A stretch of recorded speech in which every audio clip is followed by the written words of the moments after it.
You're going to have sometimes low moments when you won't want to get out of bed. You just want to stay there. At times you won't want to come out the house.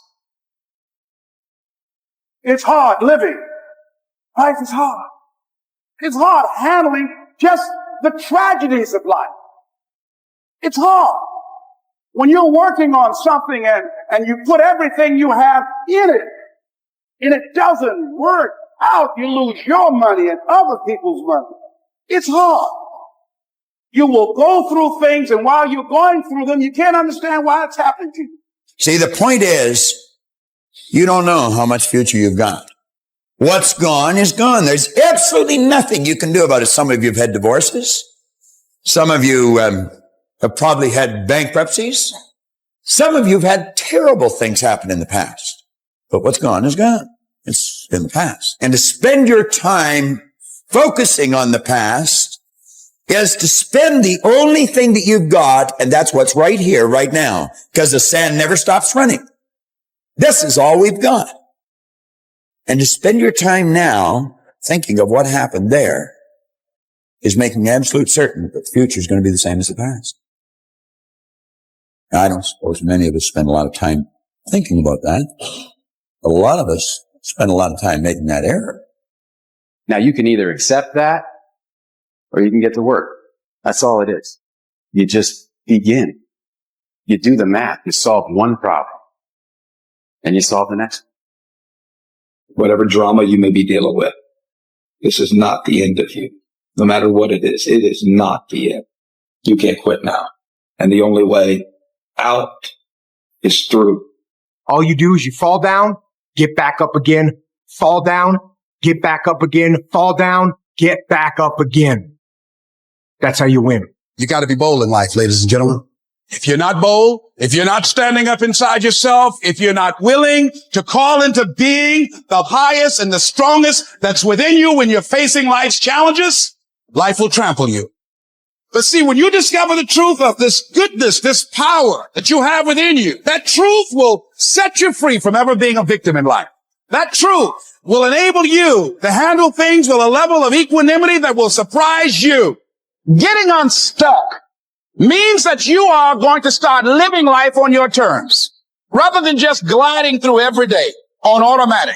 That you have a special power within, that you know that things are going to get better for you. You know that you can handle this. And because you want some different kind of results in your life, you've got to decide that I'm going to go all out. Now listen to me. I don't care what you're going through. If you're not dead, he ain't through with you yet.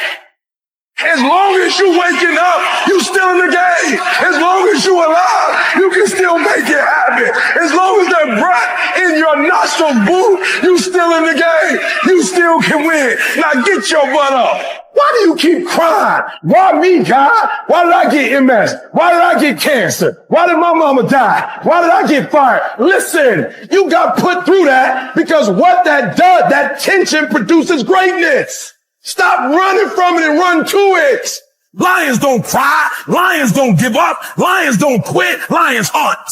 That's what we do for a living.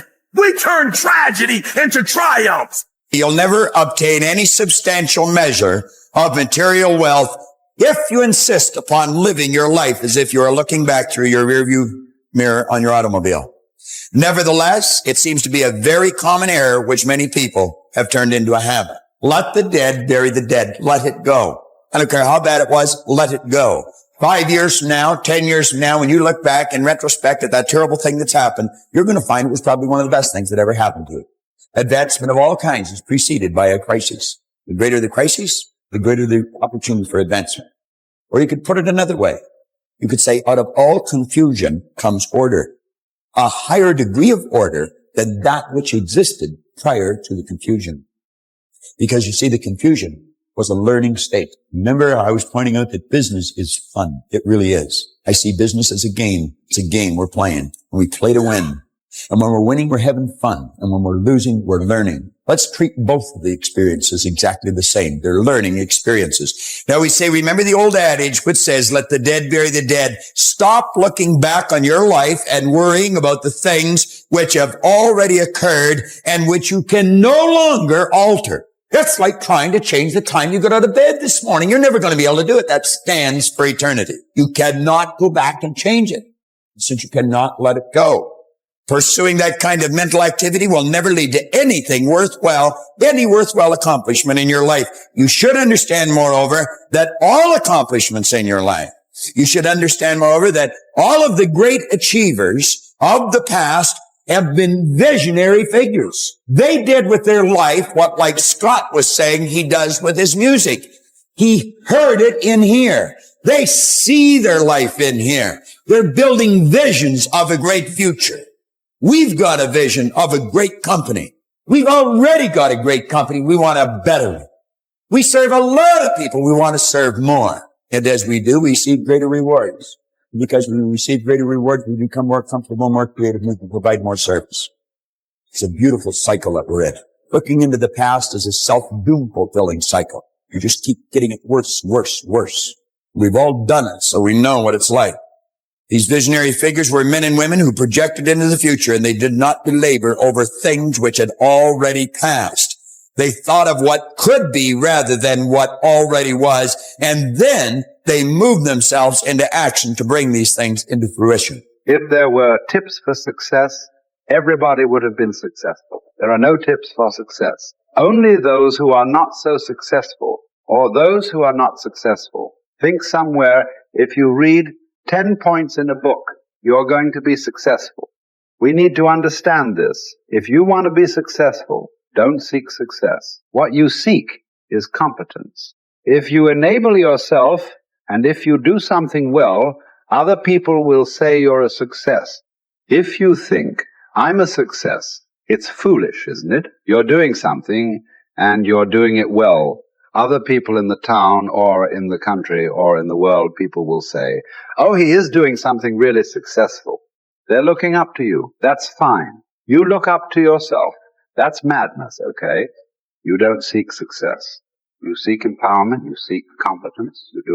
David Goggins, he wrote me last night, and I can't repeat what he said verbatim, but the basis of his message was, be the guy who embraces the ugly, the miserable. Be the guy who embraces hard work, the grind. Don't be afraid of being hurt. Don't be afraid of sacrificing some blood. Deep inside yourself, are you a good guy trying to be bad, or are you a bad guy trying to be good? That's a good question. I think I am a bad guy that's trying to be good. Just because religiously we're all sinners. We're all sinners. We're born into sin. I hate you. I hate you. You still sucked. Let me tell you what I don't suck at is, you saw already. You were crying on Ken Velasquez's shoulder. So well, I'm going to prove. you know what? Actually, you know what? I don't want to be a commentator. I just want to make you cry backstage again. You just want to beat me as I want to beat you, but I'm still going to be a commentator. I want to beat you. Yeah, you want to. You won't do it again. I already beat you. But you're not going to beat me on Saturday night. You're not going to beat me. Okay, sure, Daniel. Okay. So what is that like being John? Like, what is that like thinking there isn't another man on the planet that could do anything to you in hand-to-hand combat? Hey, yo, you still there? You're the scum of the earth. You are a terrible human being. Thank you. I wish they would let me next door so I could spit in your face. You know I would absolutely kill you if you ever did something like that, You right? could never kill me. Oh, I bet you I could. Then you should try, John. You really should try, John. No, I would literally kill you. Yeah, let's try that, John. Literally kill you. Let's try that, John. I'm not saying I would fight you. I said I would kill you. I embody the spirit of a martial artist, the heart of a martial artist, what it truly means to be a martial artist. I'll give up my arm. I'll give up an eye. I'll give up a toe. It doesn't matter. There's nothing you can do to stop me, Daniel Cormier. There's absolutely nothing you can do.